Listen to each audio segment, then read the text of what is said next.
Olá, moçada! Para concluir a aula de hoje, eu vou analisar com vocês as atividades sobre a Revolução Russa. Nesse documento, a gente consegue observar uma crítica severa aos altos tributos pagos pela camada mais pobre na Rússia e que os trabalhadores urbanos suportavam uma miséria cruel, com exaustivas jornadas de trabalho, péssimas condições materiais, péssimos salários. Ainda nem tinham a chance de participar de sindicatos ou greves, pois era proibido no país.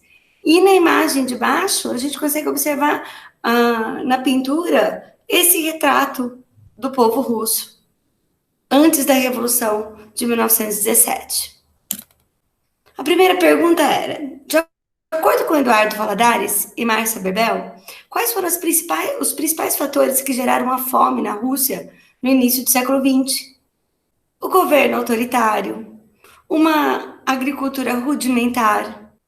Nós estamos falando de uma Rússia praticamente feudal, onde o primeiro e o segundo estado explorava o terceiro, que não tinha direito a greves, a participação política. A agricultura era a principal atividade econômica e uma agricultura de subsistência, gerando essa fome no início do século XX no território russo.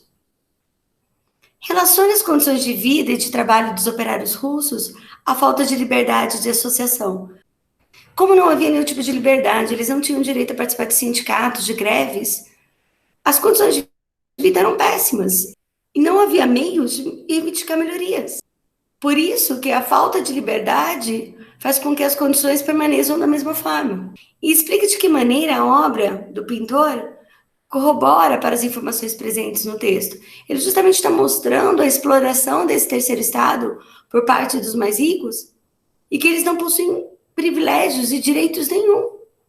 Vivem do mínimo que lhes é concedido e sem chance, é claro, de reivindicar por melhores condições. Depois eu passei para vocês exercícios do livro didático da página 33. Quem não está com o livro pode, eu coloquei as perguntas aí, era só fazer no caderno, tá, moçada? Então, pergunta número 1. Quais são as relações entre a guerra russo-japonesa e a ampliação da crise social e econômica na Rússia? Quando você participa de uma guerra, você gasta muito. Você investe muito dinheiro.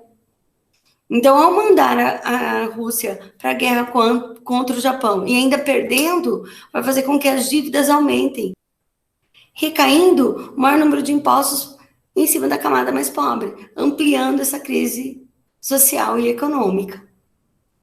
A número 2, descreva com suas palavras o que foi o Domingo Sangrento. Diante de todos os problemas que a Rússia estava passando, a crise social e principalmente a crise econômica, a miséria, vai fazer com que eles tentem reivindicar melhores condições através de uma manifestação na frente do Palácio do Czar, que vai recebê-los com armas e tiros. A 3. Quais medidas foram tomadas pelo czar Nicolau II para apaziguar o descontentamento e indignação popular após o episódio do Domingo Sangrento?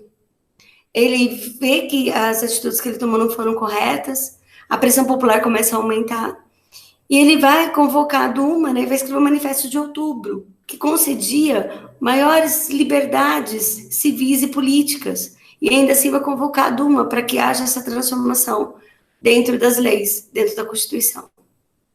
A4. Para avançar nos estudos sobre a Revolução Russa, é de grande importância reforçar os significados de alguns termos provenientes do idioma russo.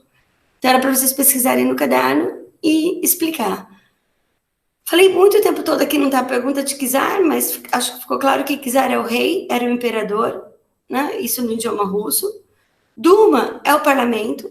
Os bolcheviques e os mencheviques eram dois grupos dentro do mesmo partido, o POSDR. E eles apresentavam algumas características diferentes. Enquanto os mencheviques eram minoria, eram marxistas que pregavam o amadurecimento do capitalismo, para depois acontecer o socialismo, queriam uma revolução burguesa e que fosse progressista, ou seja, as transformações acontecessem aos poucos. Tinha como principal liderança o próprio parlamento. Os bolcheviques eram a maioria, eram os marxistas que defendiam uma revolução socialista. a instalação da ditadura do proletariado, né, e teria como base não o parlamento, mas sim os soviéticos, que seriam esses conselhos dos operários. Já respondendo o último tópico da pergunta. Cria uma aliança entre camponeses e operários para uma transformação radical. A questão número 5 diz o seguinte: uma figura marcante no cenário da Rússia pré-revolucionária foi Gregório Rasputin, pessoa muito influente e era próxima da família do czar Nicolau II. Pesquise e registre no caderno a biografia desse importante personagem do passado russo. Rasputin nasceu em 21 de janeiro de 1869, numa vila na Sibéria. E ao entrar em contato com líderes da Igreja Ortodoxa Russa, vai se tornar uma figura muito importante e cativante. Então, ele vai ser um misto de religioso, ocultista, místico, curandeiro, e com tudo isso ele vai se aproximar da família do czar. Com esse trabalho de curandeiro, ele vai salvar a vida do filho do czar, Alexei Romanov, que era hemofílico. E aí a czarina vai ter toda a devoção, uma confiança cega nele. E com isso ele passa a influenciar diretamente nas decisões do czar, porque ele convencia a czarina e a czarina convencia o czar. Como ele se torna uma pessoa muito influente dentro da família, e algumas das suas opiniões não são bem vistas, ele vai acabar sendo assassinado por um grupo de nobres conservadores que não queriam mais essa participação dele influenciando na vida da czarina e do czar.